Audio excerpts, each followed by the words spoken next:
Hello, this is Bob. Bob is a PhD student in the software engineering research domain. He found this paper closely related to his own research and that implements a tool he wants to compare with. Fortunately, the tool is linked in the paper, so he looked it up on the web, but he found out the link is broken. Therefore, he decided to contact the original author and ask him whether he could provide him access to that tool. This is the answer he got. Hi Bob, unfortunately this tool is not available anymore, but however it's very easy to implement it yourself. Well, this leaves Bob clueless since now he has to implement this tool on his own without any benefit, and he cannot ensure whether it is done correctly and with the same performance as the original one. I think this kind of story happens to almost all of us, and actually Bob is no fictional character but my colleague Robert Heumüller. So Robert Heumüller, Jacob Krüger and me, Sebastian Nielebock, decided to have a closer look on this issue, and together with my supervisor Frank Ortmeyer, we published a paper about this issue. When we talk about software artifacts and software engineering research, we talk about all kinds of implementations that we use to produce our research results. These can be simple prototypes and scripts, software projects up to full-fledged tools that are also used in industry. And we use these tools for multiple purposes, for example to automate software development processes, to support software engineering research, and also to be a leverage for transferring techniques into industry. Moreover, software artifacts are considered very important in the software engineering research domain by implementing several artifact and replication tracks at several venues and to award artifact badges. However, still we observe this discrepancy between importance and availability of software artifacts. Therefore, our research goal was to collect evidence for this observed low availability of software artifacts and to check whether available software artifacts have a positive impact on our research. For that purpose, we analyzed software artifact papers, so papers that use own software artifacts to create their research results, or where the research results are their own software artifacts. And we particularly looked at papers published in the main research track of ICSE from 2007 to 2017. We asked the following three questions. First, what is the prevalence of SAPs at ICSE? Second, if and how software artifacts are published. And third, whether publishing and making an artifact available has a positive impact in terms of citation number. We considered first guidelines on publishing software artifacts, and here we considered general guidelines from several journals and conferences about artifact publishing, as well as the guideline for the ASIM artifact badges, and also from industrial research, the NASA Open Source Software Projects guideline. We collected features that we want to analyze, in particular whether the paper is in SAP or not, what kind of paper type it is, whether the authors named or identified their artifact, whether they linked their artifact with an URI, and whether the artifact was also available through that API. We documented the website and archive type, the distribution type, and also several other meta informations on the paper. We used several resources to collect this information as well as the papers, and we collected a set of 792 papers, from which we have to exclude 3 papers that were not part of the main research track of ICSE. We then split this dataset based on an author-based clustering and mapped these clusters to 3 analysts, basically the first three authors. We then skimmed through the papers, read the papers, checked whether they contain a software artifact and the URI, and checked whether the software artifact was also available through that API. We did that in 3 stages, by first looking at the most earliest and most recent years, collect and compared our results and aligned our analysis. Then we analyzed the remaining papers, and finally we cross-checked a set of papers and found out our error rate to be less than 10%. Regarding the prevalence of SAPs, we found that SAPs are very prevalent with a proportion of 76.6%, and this trend is also consistent among all the years we observed at ICSE, as shown here in the graph. Moreover, we observed that most papers at ICSE are technical papers, and most SAPs also stem from these technical papers. Regarding the publishing of software artifacts, when we considered those 604 SAPs, we found out that more than half do not contain a URI to that software artifact, and even worse, almost half of them also do not have an available software artifact through that URI. However, we can observe that there's a positive trend regarding linked and available and linked and not available SAPs with an increasing number. Interestingly here is that the number of non-available artifacts cannot be explained by solely decayed links, so links that become broken over time. As we can see here, the linear regression, the solid and dashed line are almost parallel, so there's still a consistent group of non-available artifacts, even though they are linked. Regarding the impact of publishing software artifacts, we considered the citation number, and to compare citations among different years, we normalized this number by using the average relative citation, which is basically the number of citations for one paper divided by the average citation number of all papers published in the same year. So this creates a rational number, and if this number is above 1, this means that the paper is more cited than the average number of papers in that same year. We analyzed several properties, whether the SAP linked the artifact, whether the artifact was available, and whether the artifact was named. And we could observe that all numbers increase. However, only when the artifact was linked, we could determine a significant difference with a positive effect size.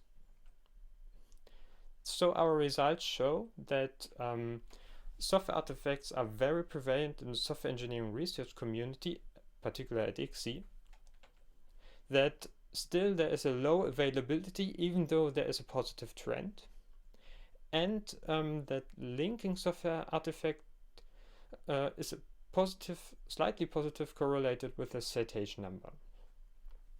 Regarding the future work, we want to have a deeper look on reasons why we're not publishing software artifacts. We discussed some of them in the paper, and there's also ongoing research on that, but we also need solutions for them.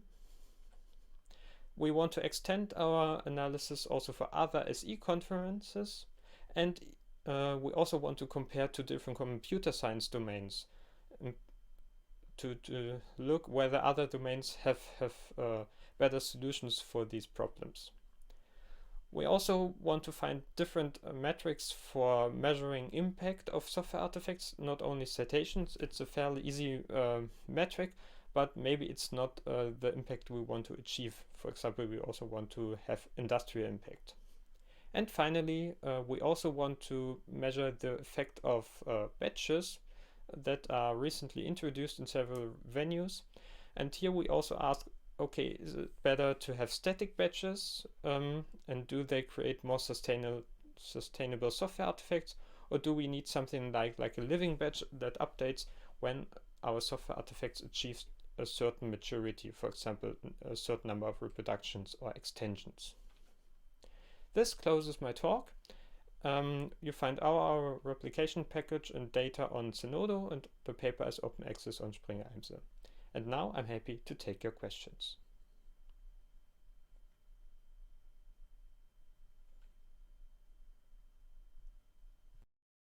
Hi again, I think we are on air. And today is with us Sebastian Nillet-Bock. I'm not sure if I have pronounced it properly. Perfect. And he's going to answer any questions you may have about the paper. Okay, so let's start with the first one. So Giovanni Gizzo is asking, does your paper have a public artifact as well? If so, where can we find it? Yes, I think it's answered by my last slide, and I also put the link in the chat of my papers, so you find the paper as well as the replication package. Okay, thank you very much. Another question reads, do you have an estimate about the percentage of artifacts that are reusable? Not only can be accessed and downloaded, but also can be run and produce the results reported in the paper? So the short answer is no, but I think it's less than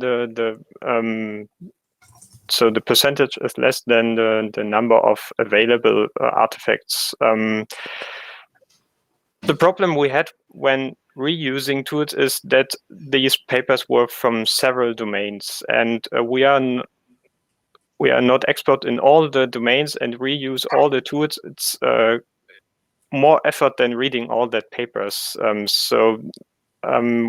It would be quite interesting to do that in some further work to also check for some certain domains whether the tools are also reusable. So is there a proper documentation so that we can replicate the results? But I think what we also can do is motivate authors to do replication replication studies on their papers, which is also some kind we could do there. Okay, thank you. So Xavier Debreuil is asking, well, he first congratulates you for your great work, and then he's asking, did you look at the software engineering subdomains of the papers with highest and lowest number of artifacts available? Yes, so we had this clustering, and this clustering was meant to find communities in the software engineering domain. It was only used for us to distribute the work so that not everybody has to read the same topic again. And so when we clustered the works, the papers, we were able to then somebody read only the tests paper and so on. However, so the results of this clustering, we also looked at which domains had a higher percentage of shared artifacts, but since we cannot really, so we do not have really a qualitative measurement of how good these clusters are and if they really replicate communities, we did not put that in the paper, but it's available in the replication package. So, but in short, I can say every domain has some let's say black sheeps where some of the papers do not have a software artifact shared, which is not quite bad. I don't want to put some finger on some people that they do not share their artifacts, but it happens in all domains. Thank you. Aymeric Blot is asking, the additional citations can really be attributed to the presence of the artifact, or can it be simply that better papers are more prone to provide artifacts? Interesting question. So the question is whether whether the citation is only about for example, the concept, because the concept is great and therefore the paper is more cited. and not only because there's an artifact. Okay. I think that's a question. It might be. Yeah. Of course. So the citation count is only a measurement, and it's a correlation we found, and it's not really. So we know that citation is not only about the tool that we found in the paper. So of course there are many things that lead to a citation, because maybe the topic is really interesting for many people, and therefore it's cited more often. Yeah. Okay. I think that's, so we know that, and it's maybe a correlation, and we only found it to be significant. But I think it's also so we should only look at citations. Okay. I think, but maybe we can also measure in some future work some other impact. Okay, so for the moment there are no more questions, but I do have a question. I was wondering, and related to the previous question about if how much could it influence the fact that you have a good paper. To what extent do you think your results can be generalized to other conferences rather than ICSE? So in other words, imagine that you rerun or you redo your research, but instead of using ICSE, you use a different venue. How much do you think the results could be similar to the ones you have found, or how much do you think they could differ? I think for the software engineering community in general, it could be representative, because ICSE represent many domains in software engineering. For some particular subdomains, I think the number of tools would not be that high. For example, if we go into more formal software engineering domain with several proofs, we won't find so many tools.